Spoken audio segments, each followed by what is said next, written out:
पान वाले को चूना। एक बार बादशाह अकबर को पान की तलब हुई। उन्होंने अपने एक ख़ास पान वाले को पान लगाने के लिए कहा। उसने पान बनाकर बादशाह को दे दिया। बादशाह ने चुपचाप पान खाया और उस पान वाले को अगले दिन आधा किलो चूना दरबार में लेकर आने को कहा। वह नहीं जानता था कि बादशाह ने उसे ऐसा क्यों कहा।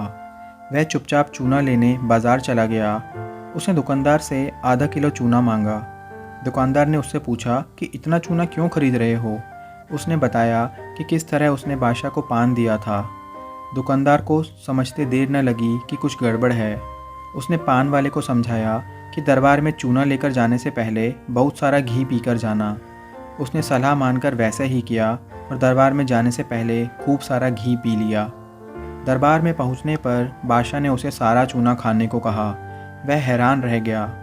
उसे उम्मीद न थी कि बादशाह ने उसे चूना इसलिए मंगवाया था, लेकिन वह तो इसके लिए तैयार था, इसलिए उसने सारा चूना खा लिया। इसके बावजूद उसे कुछ नहीं हुआ तो बादशाह ने उससे कारण जानना चाहा। उसने अपनी और दुकानदार की बातचीत के बारे में बादशाह को बता दिया। अब बादशाह उस व्यक्ति से मिलने को उतावले हो रहे थे जिसने उसके मन की बात को पहले ही जान लिया था। बादशाह ने हुक्म दिया कि उस दुकानदार को अगले दिन दरबार में हाजिर किया जाए। अगले दिन उस दुकानदार को दरबार में लाया गया। बादशाह ने उससे पूछा कि वह उनके मन की बात को कैसे समझ गया।